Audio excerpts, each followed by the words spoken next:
Herkese merhabalar, ben Huri. Huri Metek Mutfak'ta kanalıma mutfağıma hoş geldiniz. Sizler için kokusuz palamut tarifi hazırlıyorum. Kızartmak yok, tava kirletmek yok, koku yok. Gerçekten çok lezzetli ve pratik oluyor. Tarifimize hemen başlayalım. Bir adet büyük boy halka şeklinde doğranmış palamutumu kana gidene kadar temizliyorum. Halka şeklinde olan yerleri de iyicene temizliyorum.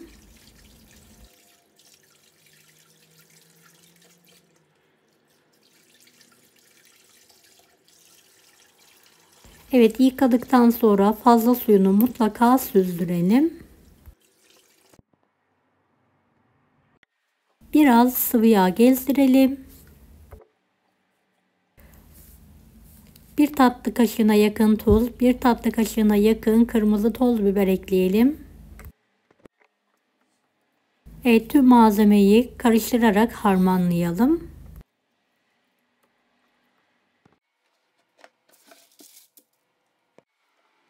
Fırın kağıdına biraz sıvı yağ sürelim.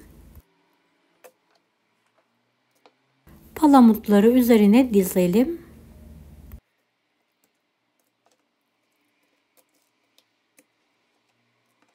Evet, yuvarlak olacak şekilde dizmeye devam edelim.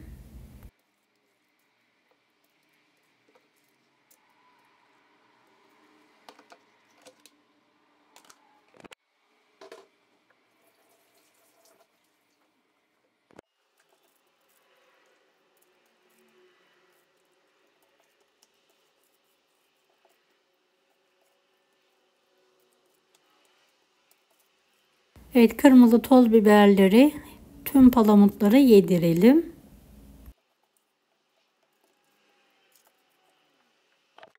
Yağlanmış ikinci fırın kağıdıyla üzerini kapatalım. Kenarlarını sıkı sıkı kıvırarak kapatalım. Hava almayacak şekilde kıvırmaya dikkat edelim.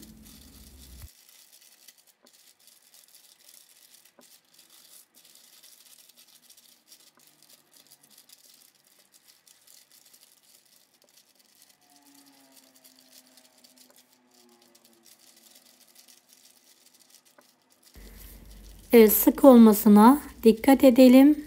Açılma yapmasın. Evet, büyük bir tavanın içine alıyorum.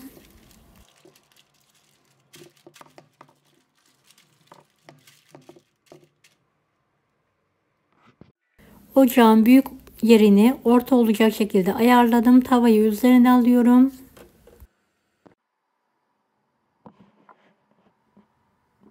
Ve palamutun üzerine kapağı kapatalım. Orta ateşte kontrollü bir şekilde döndüre döndüre palamutumuzu pişirelim.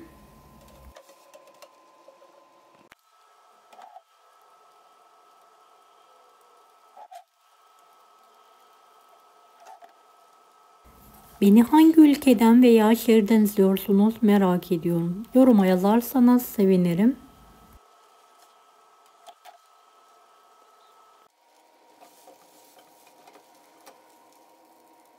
Evet, ters çevirerek kontrol ediyorum. Kızarmamış, tekrardan çevirerek diğer tarafı da kızartmaya devam ediyorum.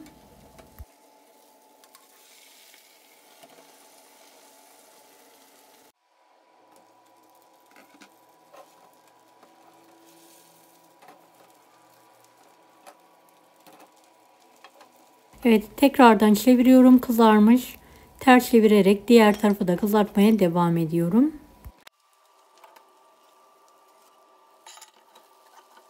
Kızaran palamutumu servis tabağına alıyorum.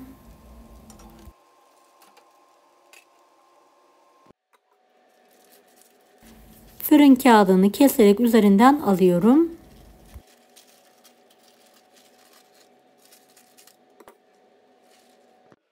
Evet, gördüğünüz gibi nar gibi kızardı. Limon eşliğinde ikram edebilirsiniz.